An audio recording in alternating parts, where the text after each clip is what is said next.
Good evening, all participants. Thank you for sparing the time and participating in this session today. Uh, I as part of the sessions, like Minu mentioned, many of these sessions also offer an opportunity for all of us to learn. I really hope you get the opportunity and you're also able to leverage this opportunity, particularly given that we've got uh, two leading, strong social impact leaders today with us. A very warm welcome to all of you. Jayant, Nikhil, thank you so much for sharing your agreeing to share your experiences and sparing the time for us. In the impact sector, currently it's a great time to be in the impact sector here in India, because on one hand, in India you've got problems that exist at scale. It's also a country where you need to build solutions at scale, and so there is a lot of work that needs to be done. There are a lot of aspirational non-profits who also want to be able to do that. And today is an opportunity for a lot of our participants to really learn from the journey that you've been through, and where you started and how you've kind of really navigated the growth journey. And it is in this context that your conversation becomes very important to us. So once again, thank you for joining us in this conversation. Let me also to the participants share the fact that Jayant as a CEO and Nikhil as a Chief Strategy Officer represent an organization which today roughly is about 200 crore big organization with over 3,000 staff members. So it's a fairly significantly large non-profit organization. It is also an organization that's grown significantly over the years. However, it has not been like this all the while. In fact, a lot of issues that a lot of non-profit leaders face, whether it is issues relating to funding or other pangs around existence and growth, is something that Magic Bus has also seen. And it is in this context that, Jayant, I want to start off with you. You've seen the journey since 2016. In 2016, you had joined. For a lot of us would have heard about Magic Bus, but we may not know about the nuances of your journey. In this particular context, could you take us through your journey as to how you kind of started, particularly the real struggles that you faced? Where are you now, and where do you want to go? Thank you, Arun. I think really great question. Firstly, I just want to caveat that I'm still new, relatively young in the sector, so still learning, just 8 years old, as compared to my other journey, which I've spent 26 years on the for-profit side. Like you said, the journey started in 2016, actually exactly 8 years back. And Magic Bus was my first stint and hopefully the last with the sector. See, Magic Bus, even when I joined, it was a fairly large NGO, and it is one of the pioneers in terms of life skills, experiential learning in the country. It started 25 years back, doing some really good work. It was a homegrown organization, and it had all the issues which typically homegrown organization has. I'll without kind of getting into too much, I call it my 4 Ps, and I think if anybody wants to note that down, this has kept me in good stead. It's not a mantra for success, but it's kept me good stead, whether I was in Motorola, Novell, wherever I was, and even in Magic Bus. So I call them my 4 Ps. I'm very possessive about it, and I'm sharing some of these with you. So I'll talk about a little bit of journey on these 4 Ps, because I think this probably covers the whole organization broadly, in terms of, the strategy, in terms of the direction, and also the journey that we've made. So I'll start with the first P, which is people. I'll also just the second P is about programming and the impact and the outcome. The third P is about the process. And the fourth P is about the partners, the funding partners, government partners, community. So let me start with the first P, which is the most important, right? Which is about people. So when I joined Magic Bus, our employee net promoter score was -35, which meant, Nikhil, how do I switch this off? Sorry. Yeah. So which meant that, none of our employees would recommend Magic Bus as a place to work. So that was the starting point. And when I joined, when I realized that, along with, in terms of, we had a deficit on the funding side, which was 6.5 crores. And we used to really think whether could we pay the next month's salary. On the programming side, when we went and we saw the programs, we saw 4 out of 5 programs were not happening, or some of them had never happened. And this was all self-reporting.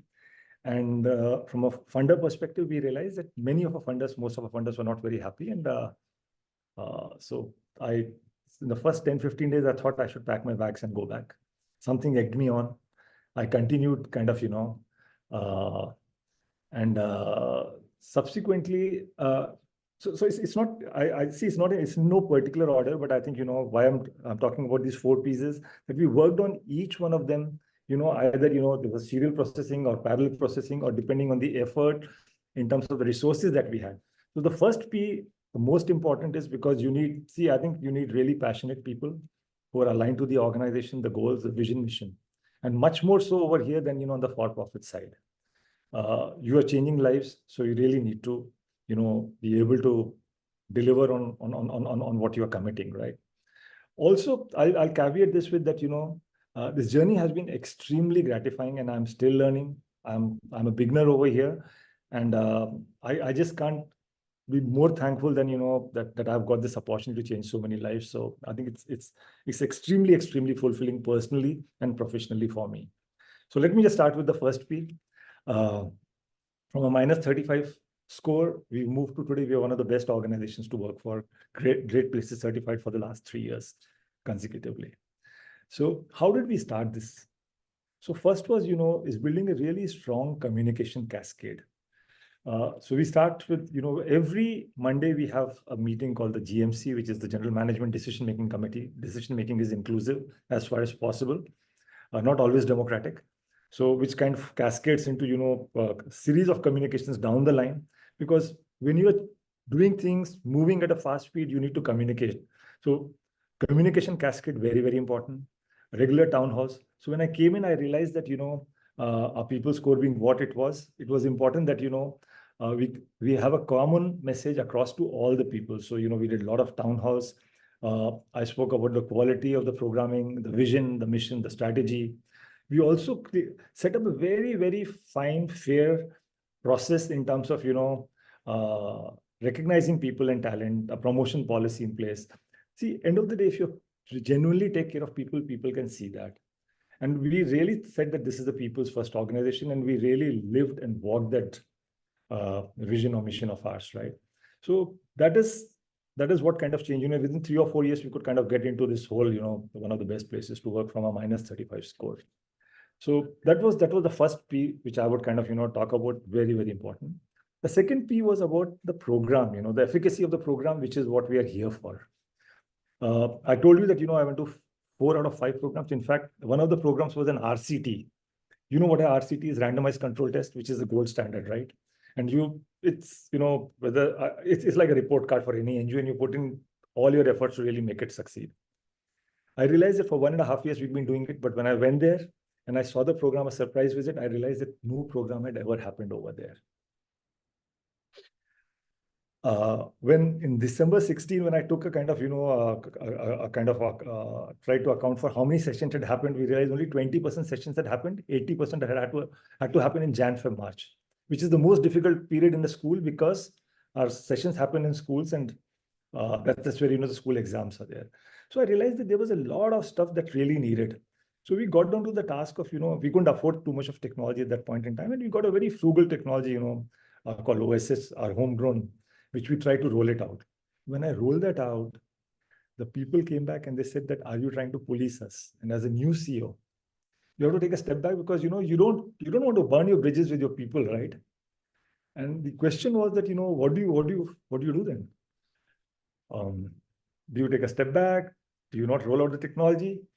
Or you still go ahead? And I thought about it for a while. And I said, see, I have children. I trust them, but I have oversight over them. And it is my duty to guide them properly, right? And so I went back. I said, see, most of the people who work for us at the entry level are first time, anybody in the family getting into an organized sector job. They are first time earners. And we have a duty that, we guide them properly. So I told them that, we have to guide them. We have to have oversight. And end of the day, they're changing lives. So they also need to walk the talk and exemplify what they want to teach. It was a very, very difficult journey, putting the technology, because there were power centers, there were people who were kind of, not wanting to be probably exposed. And we had a really, really tough time rolling that out, but somehow we managed to roll out, and that's really changed our lives, So that's the other thing which I'll come to, which is about the process. But before that, on the program side, it's very important to measure and track everything that you do. If you can't measure it, you cannot improve it. Our information from the program, we do, batches of 25 in school, on the field, through experiential learning on our adolescent program.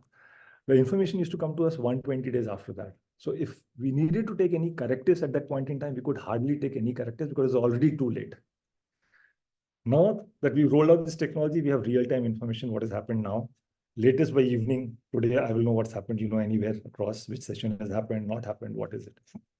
But there was a lot of work. We also put up a modular structure so that, when we roll out a program, there's a standard, structure which is there, which is like a Lego block. It gets in, plugged in, and we can kind of, roll out the program without too much of stress at the back end.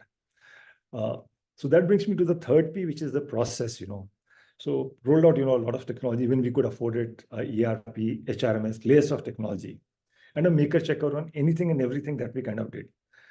One of the main game changers was that, every region earlier used to be run as a separate entity. They had their own policies, they had their own dashboards, they had their own way of collecting information.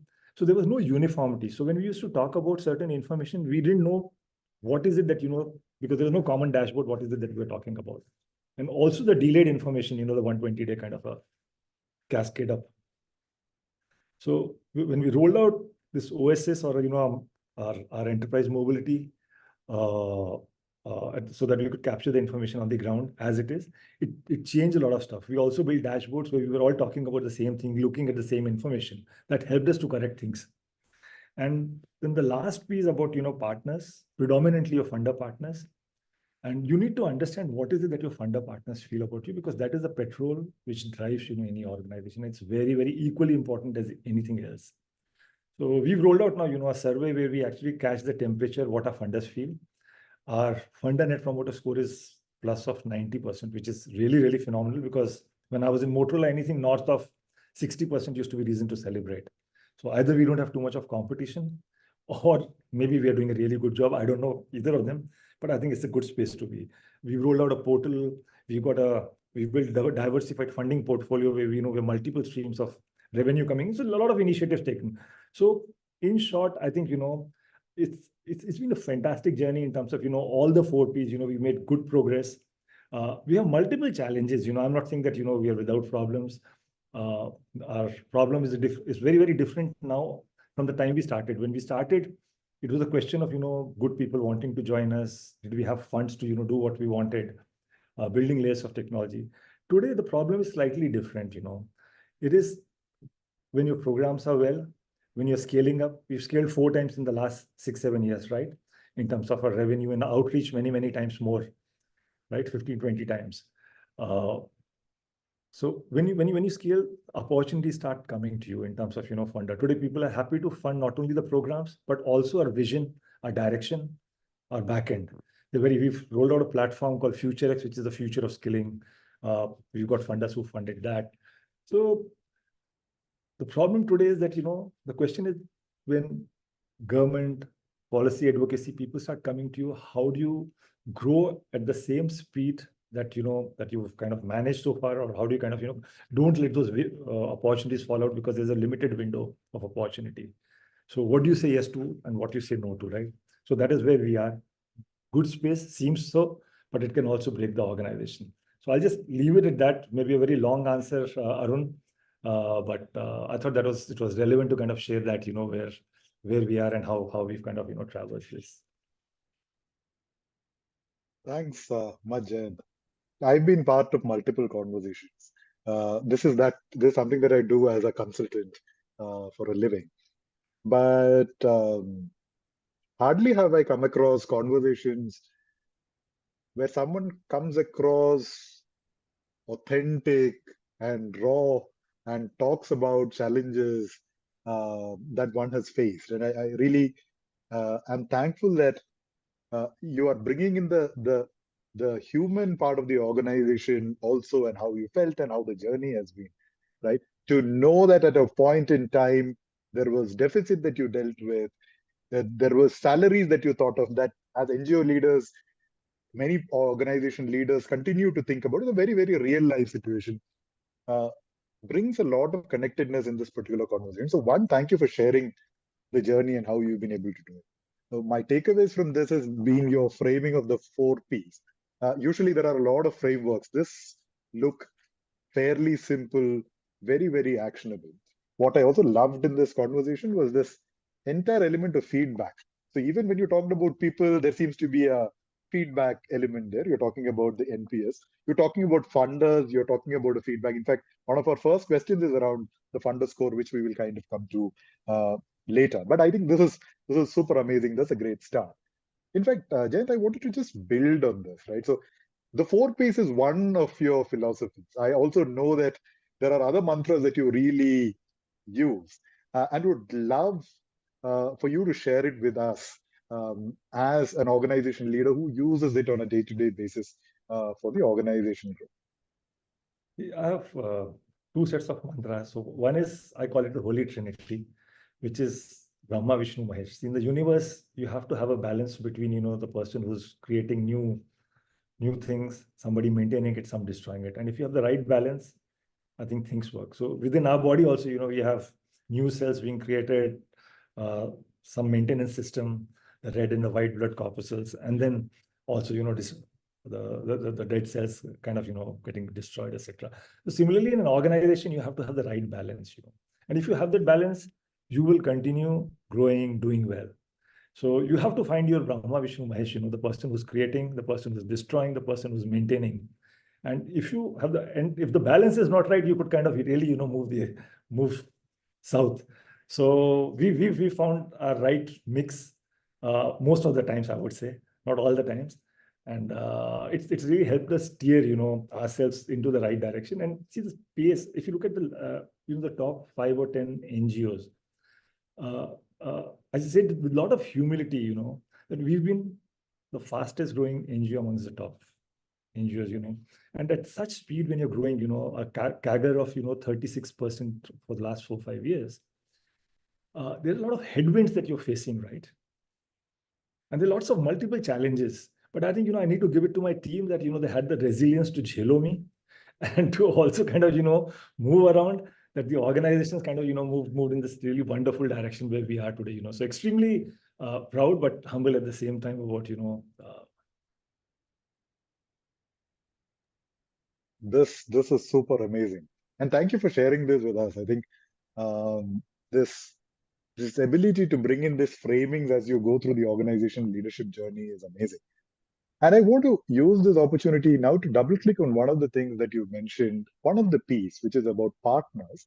And in partners, you really also mentioned about the funding part. See, one of the conversations that we hear a lot in the impact sector is, on one hand, there are estimates and there are organizations like us who essentially go on to speak to the nonprofit leaders and say there is a lot of money available, right? So today, the amount of philanthropic funds flowing into India is an all-time high. CSR is growing. Last year was about 30,000 crores. The money around HNI, Ultra HNI is also growing. So on one side, there is this entire uh, conversation about a lot of funds being available. On the other hand, there seems to be a real struggle around really being able to access these funds, where a lot of NGO leaders have turned around to me and say, "कि आप तो बोलते हो कि पैसा है, कहाँ है? मतलब, where is this particular money?" And when you sit at an annual outlay of over 200 crores with more than 150 partners, I would really kind of love to understand. And so the question to Nikhil here, that the struggle usually is for a lot of nonprofits accessing the CSR and Ultra HNI space, or the HNI space. How have you been able to do that? What has been your journey in this? Has there been a journey at all? What have you faced there? This is also in the context that for an NGO leader, there is always this element around kitna paisa program ke liye hai and the overheads. So how do you balance that, and how were you able to really leverage this buoyancy in the funding space? Yeah, lovely. So, Arun, first caveat, I don't manage I don't raise funds for the organization. Of course, I do manage some of the I have to speak. That is large really easy. grants. However, let me if I just step back, I think the way we have looked at it has been about diversifying our fundraising base right from the beginning. I think there was a large amount of dependence on CSR and on the international fundraising initially. And we said, and we were finding it very difficult to raise funding from institutions for that matter. And the realization was that if we needed to grow our system related work, which is with government partnerships, if we wanted to get into aspirational districts, if we wanted to really get into the East and Northeast, which are really needy areas, we had to look for institutional funding. And when we started reaching out to institutional funders, the kind of feedback that we were getting was your impact metrics are not very strong.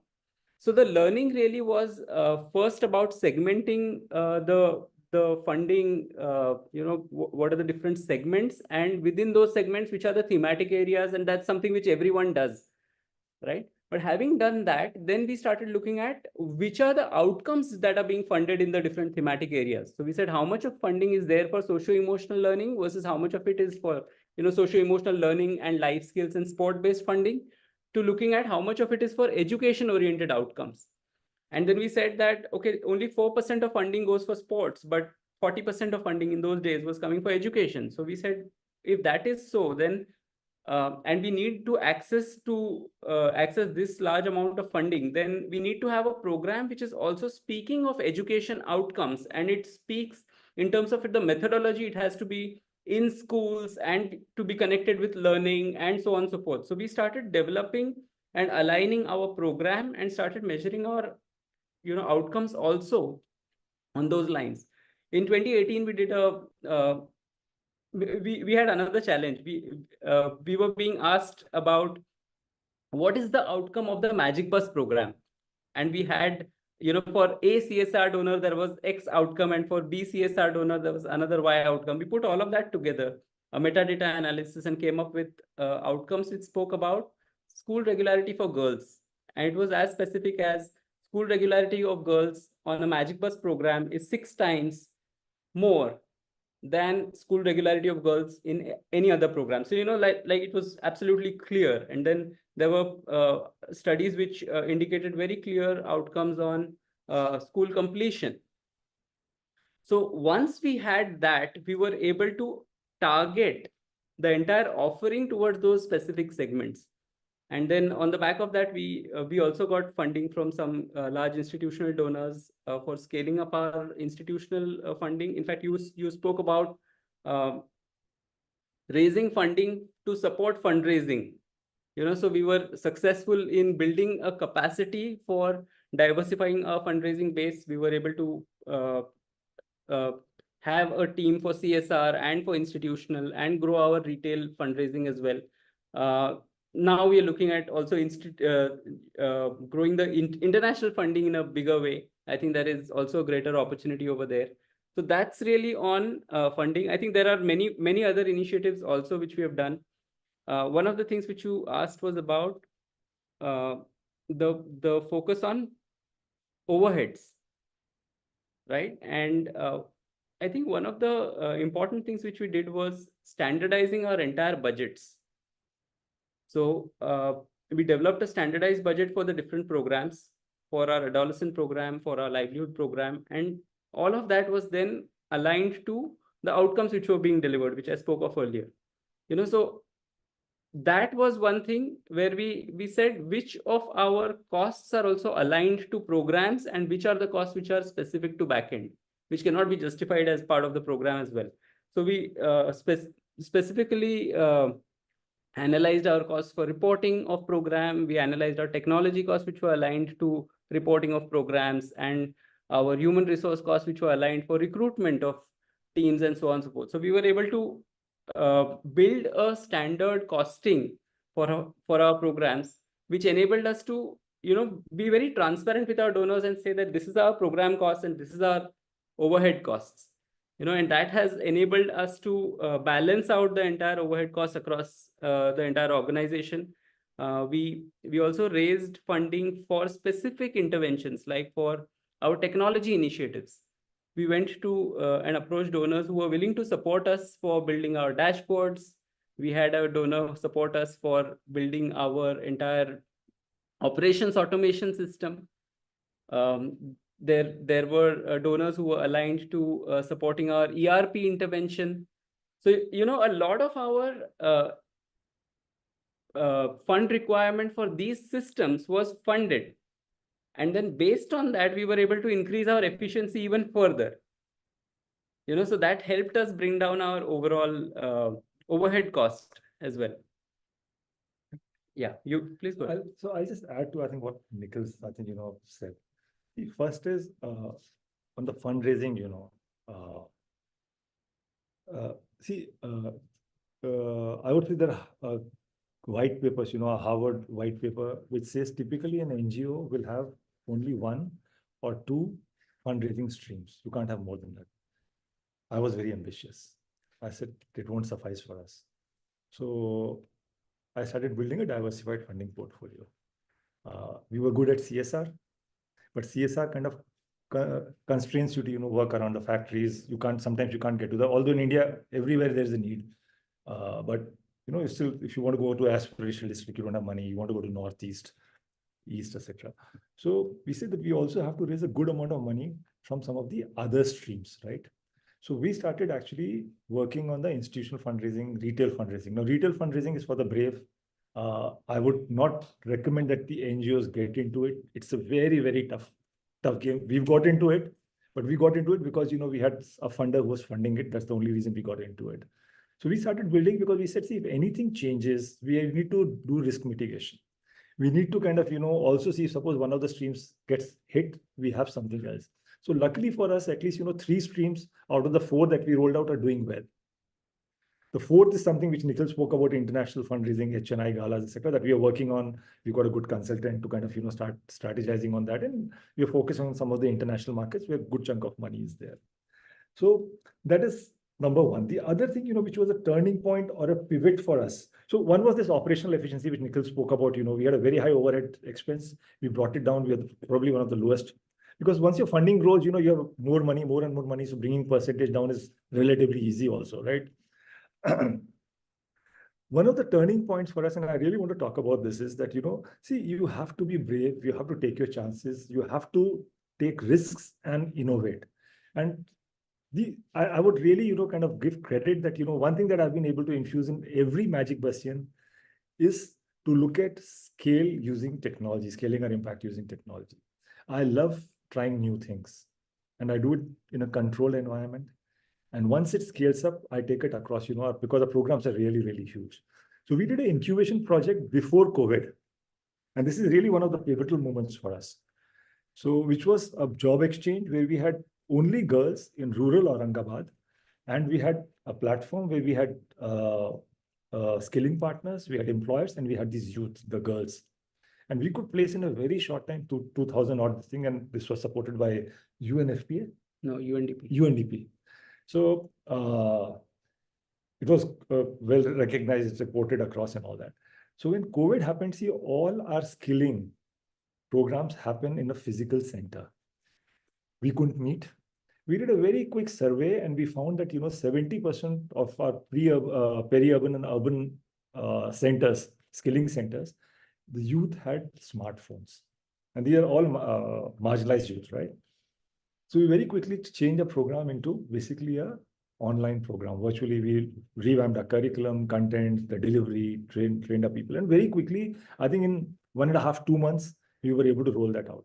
So while, people are struggling and trying to figure out what they can do, we were able to roll out the program. And what had happened as soon as COVID hit, 30, 40, in fact, 40% of our money, because it was CSR led, went to Prime Minister's care.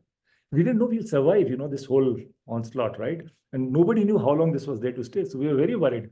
But as soon as we did this, we did not only collect more money than we collected previously, but we also grew. In fact, just to give you a little bit of reference, our skilling program used to be less than 10,000 pre-COVID. During COVID, we scaled it to 80,000 Today, we are at 2.5 lakhs annually this year as we speak. So, Hey, thanks, Nikhil and Jayant for this. I think I really want to come to the point of technology, but before that, just to quickly summarize, it's really amazing to hear some of the points that you've made, right? So one is, I think this is the second time that we are going back to this element of impact matrices and matrices being there, and matrices one being there and two being tracked, and three the narrative around it. So that seems to be kind of coming across. Second, it was beautiful to hear Nikhil, you talk about one, the diversification, so that the risks are mitigated and the opportunities are leveraged. Second is going deeper into saying, okay, this is the total amount of money, this is where the money is available. Within this is the subset. So how do you build the narratives to be able to really leverage that funds seem to be kind of coming. And the third element of how do you create operational efficiency by ensuring use of technology, standardization of budgets, etc., so that all of these really kind of come together and make you a much more fundable organization. What I also took away in this conversation is the fact that in addition to the usual framing of projects as program and overheads, you almost also seem to have gone and sought out funds that help build some of these core pieces of infra, which then allowed for the virtuous cycle for you to go raise more money and so on. So fascinating account. Thank you so much. In fact, Jayant, I want to pick up on the technology conversation. Now, I can also see that as part of this conversation, you've touched upon the dimensions of technology in two ways. One is, earlier you did talk about the monitoring and technology used there for internal systems. You also talk about this in terms of an effective lever for the programs. So overall, you seem to be an organization that leverages technology really very well. Technology has not been a forte of a lot of non-profits. There has been hesitation around it. One has been issues relating to funding, because if you want technology, you need funding. In your view, how important is technology for organizations which aspire to build scale, and anything that they need to keep in mind, given that all of us as non-profits work in constrained environment? see, there's no two thoughts. I think the sector also realizes this today that you can't live without technology. I remember the time when I joined the sector, we were probably 15, 20 years behind the corporates in 2016. And I remember a lot of large NGOs, founders calling me and asking, technology background, so calling and asking, or rather, I would say that they would use technology only if they couldn't do without it. It was a good to have and not a must have at that point in time. I think that's changed quite a bit, at least for the large NGOs. I would say anyone above 10 crores, I call them large, right? So that is completely changed. And I think people understand with AI, with all this, technology coming in, life could be simpler. We set out on the path of AI, using AI across. I won't say that we've made great progress on that, but at least, we've seeded it in the minds of, all our different functions, that how can you leverage AI? So that thought process that started, that is what is important, seeding. And we use it a lot in our communications, marketing. We use it, sometimes for some proposal writing. What technology helps you do is, Arun, to specifically your question, it helps you build capacity. Now, if you have to scale your programs, you need to build absorptivity within your organizations. Very few NGOs have built absorptivity. So today, if you give even some of the large NGOs, you give them a project which is 5 crores, 6 crores, they struggle to execute those projects. So what you do is, if your backend is strong in terms of your HR, finance, IT, communications, etc., if you can strengthen that, and you have a modular system, like I said, for the programming, then what happens is that, when you get a large project, see, we don't typically take any project which is less than 1 crore, right? So that's the smaller size of the programming for us. And large programs could be 15 crores, 20 crores, right? So when you take those kind of funding, you need to have that absorptivity to be able to kind of roll out such programs. And it should not, stress the people. It should not create stress within the system. So when you implement technology, it helps you kind of, your backend is strong, so you don't have to add those many people. You don't have to kind of, go through that stress, and your programming is as it is modular. So it's relatively easy to kind of go and implement those projects. So I think technology definitely helps you scale, bring in operational efficiency. Second, it does a maker-checker process. So you know that, there's very high level of governance compliance. Maybe for later. So I have one more thing, but maybe later I'll just add a couple of points here. I think technology, the way I look at it is it has to serve the purpose. What's the purpose behind it? Are you doing it for scale? Are you doing it for quality monitoring and hence enhancement of impact of the program? And third, are you looking at it from an efficiency standpoint and control and compliance and governance, etc.? So that I think these three have to be really very well understood, and then the choice of the technology. Having said that, I think even for the NGO ecosystem, I think there are a lot of open source programs which are now available, platforms which are available, which can be built at, technology solutions can be built at a much lower cost. That's one. The second thing is there are organizations which do provide platforms even on a per use kind of a basis. So in that sense, using those networks, those organizational services and etc. will also be very much will make it possible for organizations to scale up their operations in a big way. Super, wonderful. I think that's very interesting take on technology, and you also demonstrated this in the day-to-day use. One of the things that I'm cognizant of in this conversation is to ensure that we've got enough time for questions. And I know that we've got about 5 to 6 questions that have kind of come through. So to all the participants who are part of this session, we've got two options. One is you can type in the questions into the chat box, or otherwise, please do raise your hand and then we can get into it. I will first start with the questions that we've already received, and Jayant and Nikhil, I'll pose them to you. And then we can keep building on this conversation. So I think there are a couple of questions with respect to scale, quality, and addressing the truly pressing problem. Like, for example, one of the questions that has kind of come through is, do you design programs based on availability of funds? Or do you really focus on addressing a true problem? Is there a trade-off that is kind of coming through? Related question is there also a trade-off between scale and quality? Scale and quality. Quality. You want me to? Yeah, I'll answer the first one. I think that's a question which is very, very important. See, there is no dearth of pressing problems in the country. The question is, for us, we were very clear about the space that we are in. We said life skills, employability skills for the school and work system. That's the space that we defined very clearly. And then we looked at what are the outcomes which are of true importance. So we identified socio-emotional learning and empowerment related outcomes. And we said, these are the ones to focus on. So our life skills program focuses on them.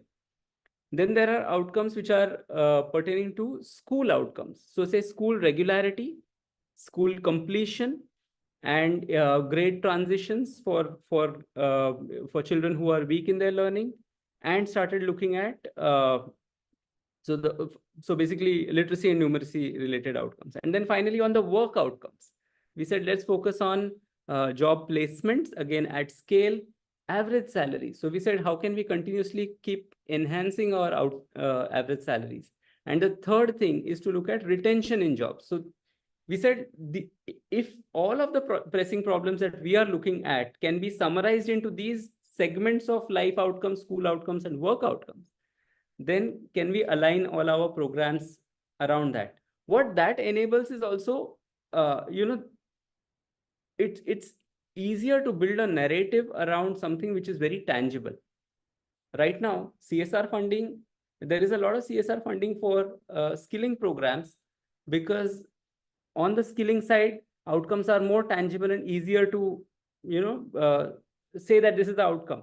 On the education side, when you're speaking about school regularity, when we are speaking about agency and empowerment, etc., it becomes very difficult to, justify that outcome, right? So to that extent, we need to realize that it's important for us to define the problem really, really clearly, so that it's not only serving, of course, it's aligned to the narrative, but of course, it's really serving the problem on the ground, the people who are benefiting from it, the children, the adolescents. And then based on that, we said, which are the states that we need to be in. For example, right now, we have state level partnerships in 3 states in the East, which is Odisha, Mizoram, and Assam. We were hardly present in those geographies, where the problem is very, very, it's very severe, and we are working with those schooling systems as well. Madhya Pradesh, in the tribal states, we would otherwise, using CSR funding, we would not have been in the tribal dominated states and tribal schools and so on. So we also aligned, the funding to the requirement using these outcomes. So, it's always a balance between both, according to us. I'll just add to, a very short answer to, I think, The explanation which Nikhil. See, your question was basically, are you kind of, based on availability of funds, are you kind of, going to the not so needy areas? I think that's what, Arun, you were. So see, Arun, what happens is, in a CSR funding, there are those constraints where sometimes funders do want us to work in factories, locations in and around their factories, so that there is a little bit of negotiation that happens. But the good part is that in India, there's a need almost everywhere. So we do have to compromise and see what if you are able to collect a good amount of money, the unrestricted cash in terms of overheads, etc., that you do is a sizable chunk of money, right? So which allows you to go to the needy areas. And why do we have a diversified funding strategy? Because it allows us to, it gives us free unrestricted cash in terms of the retail, and some of the institutional funders are happy to, do risk projects or, try new stuff.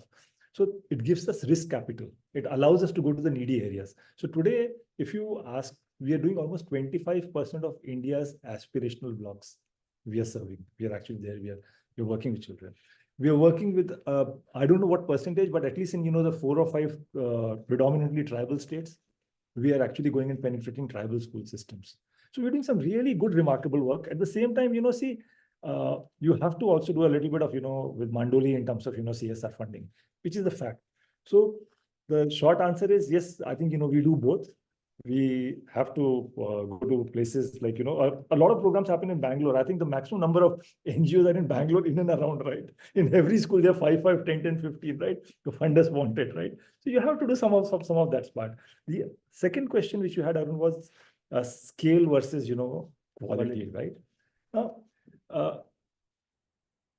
So see, broadly what happens is if you've got technology and you've built capacities within your system, so it doesn't put stress when you're rolling out a program. And see, this is a question I keep having with my board continuously, because, a lot of the board members saw that, we suddenly started scaling, right? And they were very scared. They said, your quality is dipping. So we do close to, so the big four, the EYs, the PwCs, even the Sattvas, and, Deloitte. So we have, at least 60 odd audits which we face, both programmatic and financial audits. And we come out absolutely clean in each one of them, right? That is because of the systems that we've put in place. So, and quality, we do third-party assessments, in terms of, the programmatic. And you guys have done some of them for us, right? Sattva also. So these are, which the funders ask you to kind of conduct, right? They're done absolutely independent of, and we've seen that our quality has improved. So we have been able to maintain and manage. Do we have challenges? Yes, we have challenges. Do we have issues? Yes, we have issues. In fact, what we've done is to have this close feedback loop, which is there. We build a very strong HR policy, We've structured this around some of the best international and Indian organizations. So we have a whistleblower care, we have good POSH, youth protection, etc., etc. So we have multiple policies.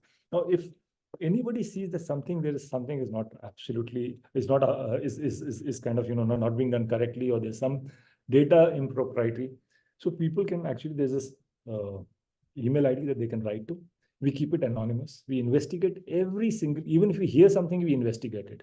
And we do it very discreetly without disturbing, because sometimes it's also people kind of, their own personal agendas are driving. So there was one such case which came for a very prestigious project in India. It came, we were told that, there is some data discrepancy which has happened in one case in Pune somewhere, right? My office was in touch. We realized that there was some tattva, some element in that. We sprung into operations. We kind of, went there, our finance, IT, programmatic team, and we kind of, confiscated all the IT equipment over there so that no one could fudge the data. And we investigated and we found that that was correct. So obviously we took, as per a policy, whatever had to be done. We took those decisions. But what we did was within 3 days, we rolled out a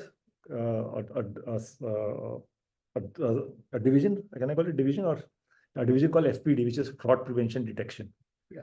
So we are probably the only NGO which has a fraud prevention detection. We actually we scrub 100% of our livelihood data in terms of, seeing whether, the people have actually been employed. Are they getting the salary that they want? We do 10% because our adolescent program is really huge, 30 lakhs. So we try and do 10%. We're still not there, but we do that. And we also look at, internal audit. We look at, our purchase. So we try and pick up each and every system. We've done an IFC, internal finance control. So we keep testing our processes through external agencies. Are our processes strong enough? We also appointed KPMG as our auditors to see that, we are absolutely above board. See, the most important thing for any NGO, Arun, is its credibility.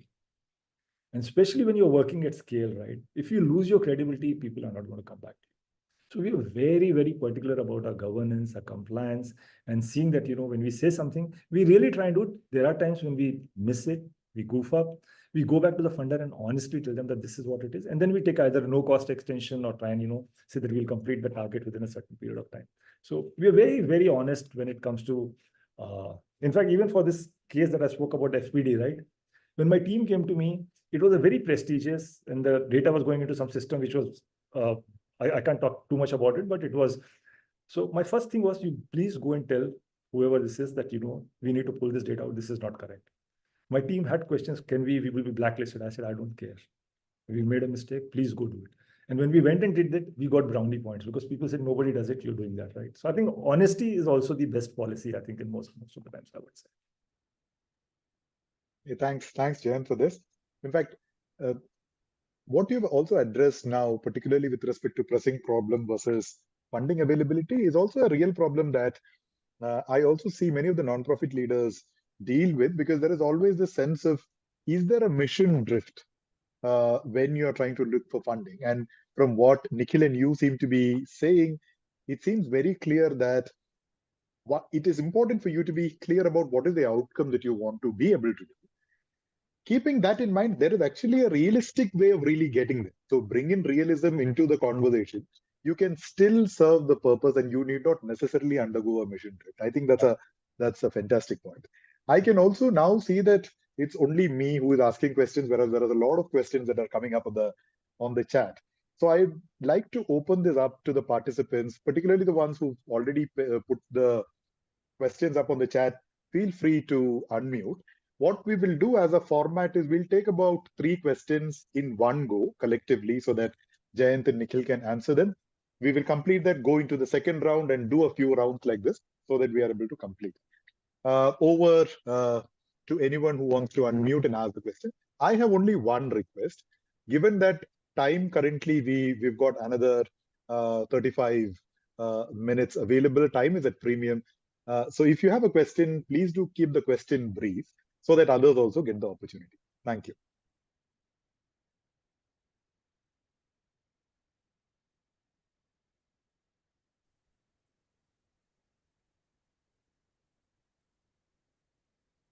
Hi, can I go ahead?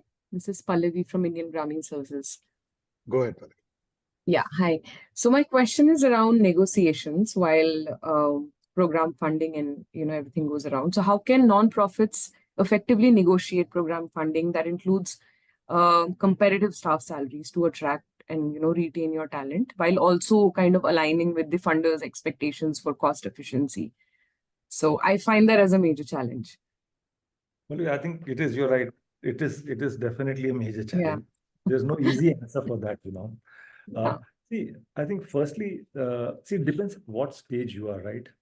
So Yes. initial stages, NGO would kind of, there's a mission shift and drift because, you want money to kind of, you have a certain overhead which you need to cover, right? Correct. So in the initial stages, the organizations might, kind of stretch and do something other than their core also. I'm saying they would do their core, but they're happy to kind of, look adjacencies to their core so that, they're able to kind of sustain themselves. So which is, I think, quite normal, if you ask me realistically. But so we've done that initially. I told you, when I joined, we didn't even know if we could give the next month's salary, right? Correct. Initially, And sometimes there are very simple things that you would want to add to an organization. It could be a call center person, or it could be a data analytics guy. But some of these terms are still so alien. Like, there are a lot of questions around why would you need these kind of people. But if you want to create that kind of structure for having a better technology, I think we need to be open to these, kind of stuff also. So Pallavi, so first is, so it's the kind of funding that you're looking for. So if you're looking for, programmatic funding, you could go to CSR. CSRs typically don't fund these kind of backend. Correct. Yeah. So then you need to do institutional. But if you have to go to institutional, it's a very different ball game, I would say, right? So and typically institutional funders work with either when they've got a warm connect with you through some other institutional funder, or they already know you. So I don't think, applying to RFPs, that is my understanding, applying to RFPs is the way to success institutional funders. So you need to have somebody who's speaking for your organization, or, to build some credibility. Sure. I think credibility goes a long way. Yeah. We did go through this whole challenge, and we were very lucky that, when I joined initially, after I think 1.5 years or 2 years, we were able to get some institutional funder to back us up, who could help us capacities, build a diversified funding portfolio, put our strategy right. So that really saved us. Otherwise, it would have been a really, really tough journey, for us. But just an add-on point. If it's a very specific service, which is also like a call center, why would you want to have it in-house? You could look for organizations which might even spare some of their volunteer. You could get it through a volunteer. You could even have a cost sharing. There could be other alternatives as well, because depending on the size of the organization and the kind of service that is required. If you can, but it's also have to do with providing. Sorry. If it's part of program, then it's better to be included as a service that you are getting it, rather than trying to build that thing in-house. See if that's possible. Yeah. So my point with that is always that we are also providing livelihood with the project. So if I'm working in a village, I would rather hire someone from the village who doesn't have employment, to be at call center executives. So that's where I'm coming from. Yeah, great. Thank you. I know that Sangeeta had her hand up. Yes. Sangeeta, would you still want to go ahead? Yeah, thanks, Arun. I think I'd put it on the chat, but I can just share it here as well. Just wanted to understand from Jayant and Nikhil, your thoughts on the 501c registration for Indian NGOs, pros and cons of that. So you deflected that. This is Nikhil's favorite topic, okay? No.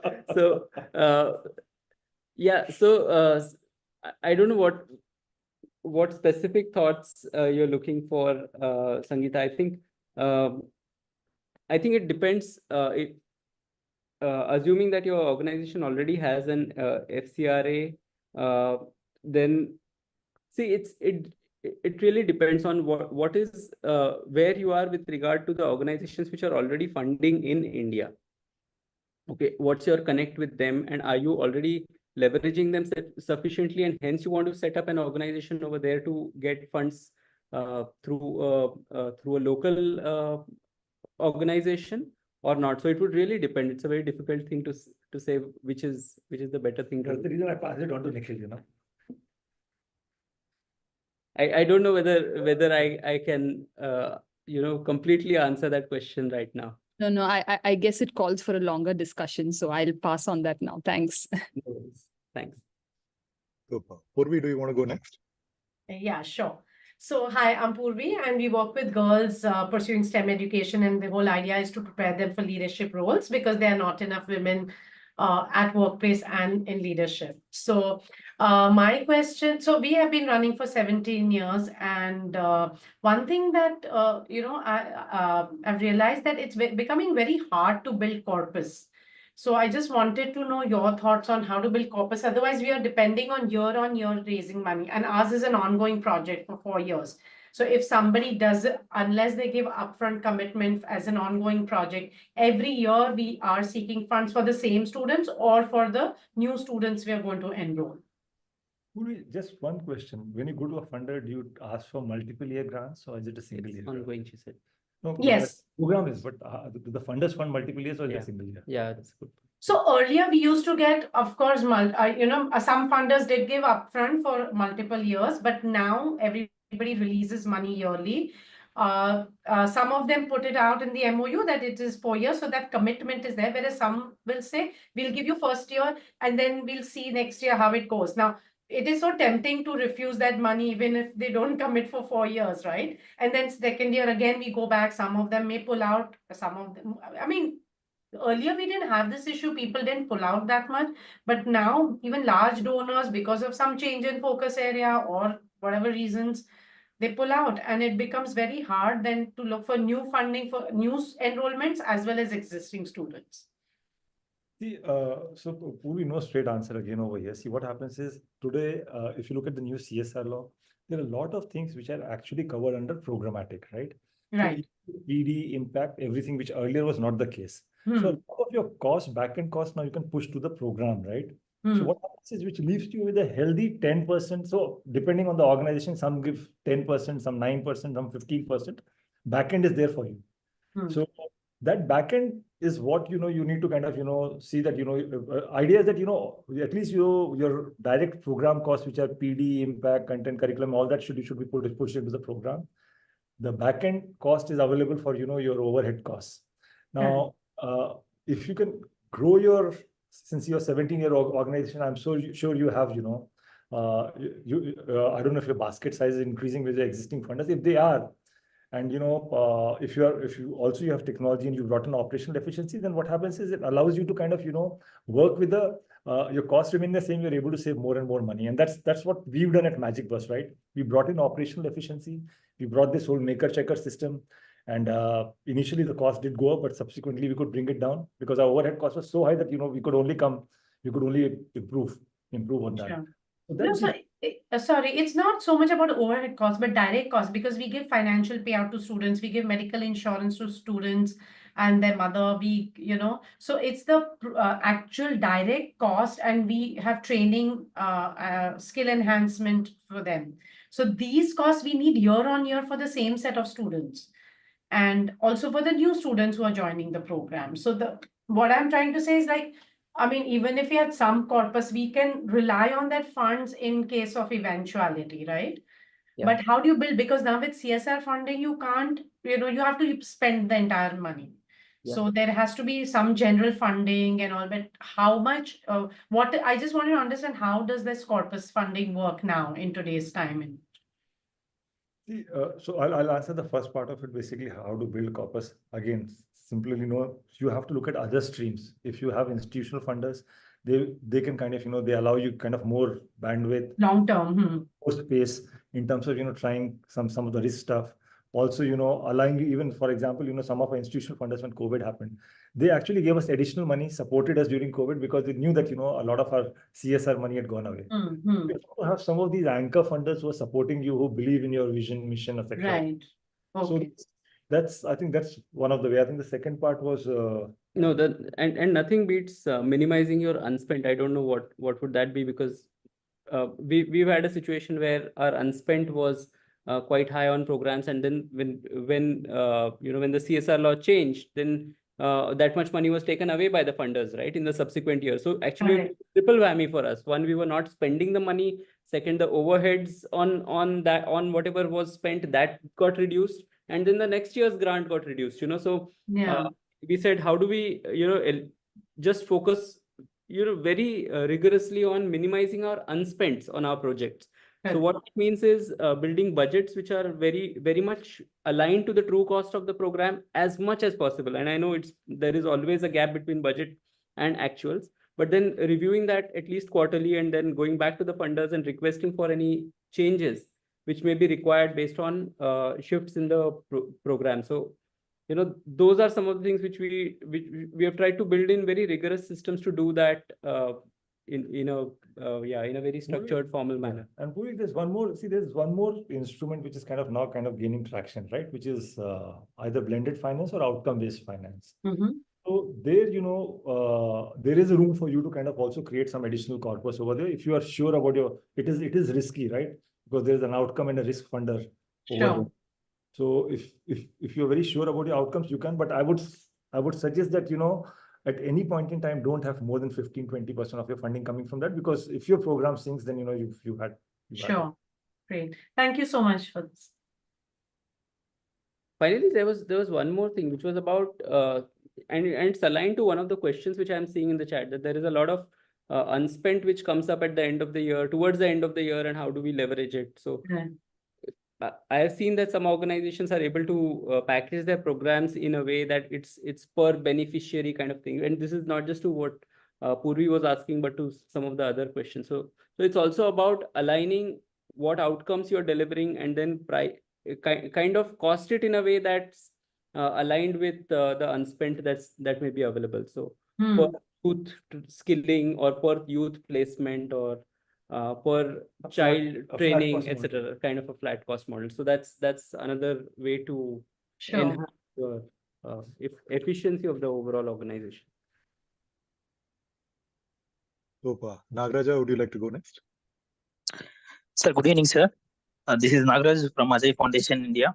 Sir, actually, our NGO is a newly started one. So please give me information about how to raise a fund. Nagaraj, that's a good question. We are also learning, actually. Nikhil, do you want to take this question? Wait. So Nagaraj, see, I think there is no shortcut to raising funds. You have to build credibility. You have to knock the door. You have to go to different funders and then kind of convince them. CSR funders might be more difficult for you. So I think look for a local businessman who's interested, or some philanthropist who can support you if you're a new NGO. So somebody who believes in what you're doing is aligned to your cause. So I think that's the answer. I don't know, Arun, you guys deal with so many of them. Probably you might be better able to answer this question. No, absolutely. I think some of the elements that Jayant, you and Nikhil had also laid out in terms of funding is very relevant in this case, because Nagaraja, the first question and the answer that Nikhil and Jayant also gave was one: for what do you need the funding for? And that essentially then helps us understand, if this is what you need the funding for, then what kind of funding will help. So for example, in certain cases, again, the example that Magic Bus was sharing, you don't need innovation, you need scale up, you can bring in CSR. You're trying to work in aspirational district, then probably that may not be the best vehicle to be able to do it. So my sense is a lot of that will go back to what is it that you're trying to solve, both the problem, the geography, and the nature of the program, and then be able to leverage the different channels which is available to non-profits. So thank you. Sorry, yeah, did you have a point? I'll just thank you, sir. Thank you, sir. What Arun said. See, if it's a very emotive issue, and if it's a very local issue, you can also do crowdfunding. Now, those platforms are also available, right? If it's a small amount of money, a couple of lakhs, 50 lakhs, you can do crowdfunding. If it's a very emotive issue, right? For example, health, children, cancer, some of these issues, it is one is able to raise money locally also and through crowdfunding platforms. And I think some of these platforms are doing a phenomenal job on that. Or, get to a local businessman who's aligned to your thing and kind of get funding. And there are lots of people who have decent, CSR budgets, who are happy to, do something locally in the city, town that you are there. So thank you, sir. Thank you so much. Before going to Sangeeta, I would like to take a couple of questions. Stigna has already nudged me to pick up the chat questions too. So one, just building on the corpus question, there seems to be one on how do you raise unrestricted funding? So relating to funding, I can see three questions. One is, how do you raise unrestricted funding? Two, how do you raise funding when you try and focus on multiple geographies? Is there a different way of raising it? And three, more details on the funder score. Is it an internal score? Are you taking feedback from the funders? See, on the unrestricted funding, I'll tell you what we do, right? So one is, we have a fairly large CSR funding. So there is the unrestricted or either the management cost which comes. So that is more than sufficient to cover our overall cost because we have built operational efficiency. So, and there's some surplus which gets left. So that is one part of the corpus. The second is we have retail. Now, retail is for the brave. It is not, I would not recommend anybody to get into retail because it's a very, very tough market. And we've burnt our hands in this earlier previously. And right now, I think we seem to be kind of getting it right. So that is unrestricted money. The third is you could go to institutional funders who actually give you money for your backend systems, building capacities. So though I think these are the three, and then there are the other routes which are if you're good, with celebrities or philanthropists. So there's the Ultra HNI who can fund that, or you can do galas and maybe crowdfunding. So those are the other revenues. So I think other than CSR, I think most of the other do give you an opportunity to kind of raise unrestricted money. Marathons, crowdfunding, those are the other ones. Yeah. And and what was the second question, Arun? The second question was, if you were to look at multiple geographies, is there anything else that you would take into account for an organization which wants to do FR for multiple geographies? Multiple geographies. So I think you could go to any one of them. So some of the corporate funders have programs across across the country if it's a large funding. So you get across to multiple. But if you want to get into again like aspirational districts or aspirational blocks or some of these tribal belts, then you need to kind of again look for unrestricted or institutional fundraising or some philanthropist who's kind of aligned to that cause. So those are the monies that you need to kind of go and kind of work with. Wonderful. And lastly, this question on the entire element of the funder score on the survey that you talked about. Could you help us understand that a little more? See, this happened during COVID, because we were hearing about this whole Prime Minister's Care and a lot of other stuff which was happening, and we didn't know that whether the funding would, because one was nobody knew when this whole thing is going to end, right? COVID. So we didn't know that the next year, what is going to happen. So that really prompted us to kind of start looking at what do the funders feel about us? Are they happy to recommend us to other funders? Are they aligned? Are we really doing a good job? Because we believe we are, but what do the funders feel, right? Sometimes, there's this blind spot which you have. So we said best is to go to them. And that is when we kind of, rolled out this whole funder survey. So we made a list of questions. There was this question around, some of the funders wanted it to be anonymous. So then we made it to a central email ID, et cetera, and we said, okay, you don't need to disclose, but we knew from which email ID is coming, so we could kind of, put two and two together. But we said that, we will probably not provide the score to the CRMs, the people who are managing the relationship. So on an aggregate basis, we will do that. So we tried to, it has taken us to and fro. We still haven't got that 100% right. But what happens is today, at least they have the trust that, in terms of providing most of the funders, I would say 60-70% provide us with an honest feedback. It lets us course correct. It also tells us what kind of a job. And in case if it is a particular CRM or particular this thing where we're finding that, the scores are really, really low, then it also helps us take correctives, counsel the CRM, also our response times. Broadly, at an organization level, it tells me, what are the areas that I need to improve. So it could be, reporting. It could be underspends. It could be my responsiveness. It could be my programmatic. So it could be a series, but broadly it falls under these 4 or 5 categories. And then these are things that, you can kind of, you understand what is the reason, what is it. If we find the scores very low, then we have a team of people, we will go to the funder, we'll sit and we will strategize because we don't want to lose the funder. Then we'll actually sit, strategize with them, discuss what are the issues, how do we solve this? And then we co-create a plan to kind of, help mitigate that risk and also, see that they return back to, a good score in the next year. And finally, 3 scores at the end. One is, of course, on satisfaction. The other is on their willingness to join, fund us again, and in which thematic area. And finally, whether are they willing to refer us to other funders. So those are the 3 scores that we finally look at after all of the entire detailed analysis. I see that you're giving us a score also now, right? Yeah. Arun? We are building on what you just mentioned. Just in real time, putting that into action as we are discussing. Right? Using technology, getting feedback are things that we are learning from this session too. So quickly, there are a couple of questions around programs too, which I can see in the chat. One, I think there has been this question saying, can you share your experience on entrepreneurial development programs? Do you think an EDP can be done in a scalable, controlled environment? Like, can it done can be done online? Really very close to our heart, this question, right? On the skilling side, see, we are very strong with this 250,000 or 2.5 lakhs, right? Which is all urban peri-urban. So we have really good scalable solutions for the urban peri-urban where jobs are there.